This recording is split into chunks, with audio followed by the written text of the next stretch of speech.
Déjà, on va faire un petit état des lieux de la place des femmes dans nos métiers. EDF, brièvement, c'est production, transport, commercialisation de l'électricité. C'est 160 000 personnes à travers le monde. Et EDF, c'est une culture ouvrière, technique et masculine.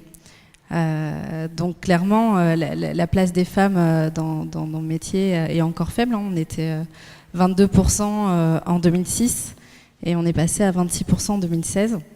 Et on voit la proportion des femmes cadres aussi qui est encore très faible, puisqu'on est seulement 28% de femmes cadres dans l'entreprise.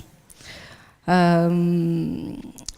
un petit focus sur la région Nouvelle-Aquitaine pour qu'il y ait un état des lieux. Donc c'est pareil. Clairement, c'est beaucoup de métiers techniques. Donc 2/3 des métiers sont dans le technique. Il n'y a que 11% de femmes dans ces métiers. Pour autant, là où nous progressons, c'est par la voie de l'alternance. C'est-à-dire finalement apprendre, puisqu'on a beaucoup de jeunes issus de la filière initiale, issus du bac, mais c'est aussi réapprendre un métier. Et certaines personnes qui viennent chez nous et qui se reconvertissent, y compris dans les domaines techniques. Alors, pardon. L'entreprise, comment elle s'engage finalement aussi sur la place des femmes dans l'entreprise. C'est déjà un petit peu voir comment on progresse. Donc c'est un premier indicateur qui est très surveillé, c'est la féminisation des comités de direction. Parce que finalement, les femmes, nous avons aussi notre place dans la prise de décision. Donc en 2011, on était à 20% de femmes dans les CODIR. On a de la marge. Donc là, aujourd'hui, 2017, nous sommes à 28% des membres de CODIR qui sont des femmes. Il y a encore beaucoup de marge. Et on voit que certains pays sont clairement meilleurs que nous. C'est la signature d'un accord égalité professionnelle aussi en 2017. Cet accord, c'est réduire les écarts de rémunération, puisque cela existe, c'est un fait dans beaucoup d'entreprises, je ne vais pas dire toutes les entreprises. Comment ça se passe? C'est aussi justement par la mixité dans les métiers techniques, finalement, et permettre des parcours à nos salariés et des passerelles entre des métiers tertiaires et des métiers techniques, puisque nous le savons, notre cœur de métier, quand même, ce sont les métiers techniques, et donc les accompagner par des formations en interne. C'est aussi, donc je ne vais pas rentrer dans tous les détails de l'accord EGAPRO, c'est aussi promouvoir, dès le collège, en fait, dès le collège, les métiers techniques, puisque forcément, on fait face à des stéréotypes qui arrivent très tôt. Et pour autant, les femmes dans les métiers techniques s'en sortent souvent très bien, au contraire. C'est un réseau énergie de femmes, donc ce réseau, ce sont des hommes et des femmes de toutes les directions de l'entreprise qui finalement souhaitent contribuer à la performance et mieux vivre ensemble la mixité. Donc ça passe par des conférences, des ateliers de développement personnel, du coaching d'équipe, du mentorat, du tutorat pour les salariés, hommes et femmes, c'est ouvert, pas seulement aux femmes. Et c'est de les accompagner aussi sur des reconversions. Alors finalement, ce que je disais tout à l'heure, c'est que là où on progresse, c'est la voie de l'alternance. Et pourquoi pas vous, finalement? L'alternance, effectivement, c'est un défi. C'est dans le cadre d'une reconversion, c'est reprendre des études pour atteindre son but. Il y a des personnes qui reprennent des études dans du métier tertiaire et qui vont acquérir un diplôme supplémentaire. Mais c'est aussi des fois le moment de se poser la question de partir sur un autre métier parce que peut-être on ne l'a pas osé. En ce moment, actuellement, donc j'ai une jeune alternante. Elle a 25 ans. En fait, elle a commencé par un BTS MUC, donc management des unités commerciales. Elle a travaillé 1 an dans ce domaine. Elle s'est dit, en fait, c'est pas pour moi. C'était pas ça. Donc, elle était dans les Ardennes. Et finalement, elle est repartie sur un bac pro technique, donc qui était plutôt sur de la maintenance, parce qu'elle savait qu'elle était manuelle dans sa vie personnelle. Et donc, une entreprise lui a laissé la chance de le faire en alternance. Et elle est venue chez nous, donc des Ardennes jusqu'en Gironde, pour continuer sur un BTS en maintenance. Et elle s'éclate, parce qu'elle savait que c'était pas fait pour elle. Elle n'avait pas envie de ce côté commercial ou de rester dans un bureau. Et ce qu'elle apprécie, c'est chaque jour d'aller finalement sur le terrain. Elle n'a pas peur, au contraire d'être dans un milieu masculin, puisque finalement ce qu'elle nous dit, c'est qu'elle est chouchoutée, justement parce qu'il y a peu de femmes. Et pour autant, ça fait du bien dans nos équipes. Donc la voie de l'alternance, effectivement, il faut se poser plusieurs questions.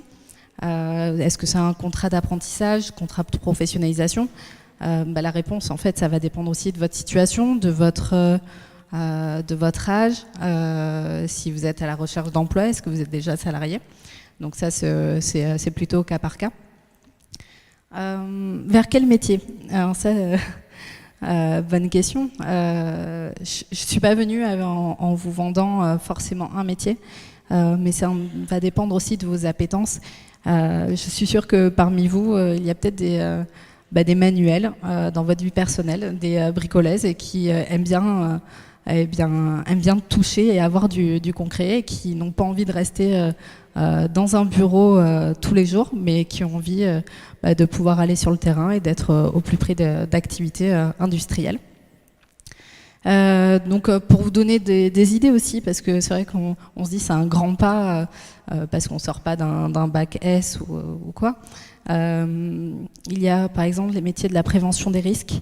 Finalement, c'est être préventeur auprès des salariés, et d'être en appui, conseil sur comment travailler en toute sécurité.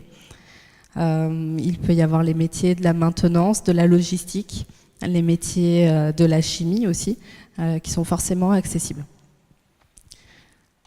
Vers quelle formation? Donc c'est pareil, ça dépend aussi de vos appétences et ce que vous avez envie, de votre projet professionnel, clairement. Ça peut être un bac, ça peut être un BTS, une licence, un master. Forcément, l'alternance, on en prend sur tout niveau. L'objectif, c'est de vous accompagner à un diplôme. Un diplôme plus une expérience. Excusez-moi. Alors, forcément, comment y arriver? C'est de la motivation. Clairement, c'est pas évident de se dire de repartir dans les études, de revenir avec aussi un salaire d'alternant. On va pas se le cacher. Donc le salaire, c'est une contrainte finalement aussi. Se dire ça peut être un pourcentage du SMIC, ça peut être le SMIC directement, enfin 100% du SMIC en termes de contrat pro. Donc c'est peut-être des contraintes à prendre en compte, le temps de ses études pendant 1 an, 2 ans. En revanche, nous, on s'engage à ce que vous ayez votre diplôme à la fin et cette expérience. On ne s'engage pas à vous dire qu'on vous recrutera forcément à la fin de cette alternance, parce que ça dépend aussi des besoins de l'entreprise. Pour autant, l'entreprise est grande et selon vos objectifs, vous pourrez rentrer dans ce vivier. Vous pouvez vous faire du réseau aussi auprès des entreprises partenaires avec lesquelles nous travaillons. Donc clairement, ça ouvre des voies. Et il faut savoir que de toute façon, les femmes dans les métiers techniques, c'est très recherché. Donc il y a moins de problèmes par rapport à d'autres domaines d'activité. Quelles contraintes? Oui, revenir aux études, se retrouver avec parfois des jeunes, parce que effectivement, nous avons parlé des formations dans le cas de reconversion qui sont des formations pour adultes, mais toutes les formations ne sont pas seulement pour adultes, donc vous pouvez très bien vous retrouver avec une équipe, une classe de personnes de 18 ans. Pour autant, c'est super de re-rentrer dans cette dynamique et de reprendre ses études, clairement. Les avantages, donc, pour les résumer, hein, c'est un diplôme aussi, une expérience professionnelle pendant 1 an, 2 ans, 3 ans, pourquoi pas une embauche à la clé. C'est un accompagnement. EDF est une entreprise où nous nous engageons clairement sur la professionnalisation, et c'est aussi par un tuteur, un accompagnement du collectif au quotidien dans vos missions. C'est aussi, alors pourquoi nous, hein, en fait, clairement c'est encore plus simple dans une grande entreprise, hein. Forcément on a une renommée quand vous marquez cette expérience avec EDF sur le CV. Clairement ça le fait, hein, en entretien, on le sait, on va pas se mentir.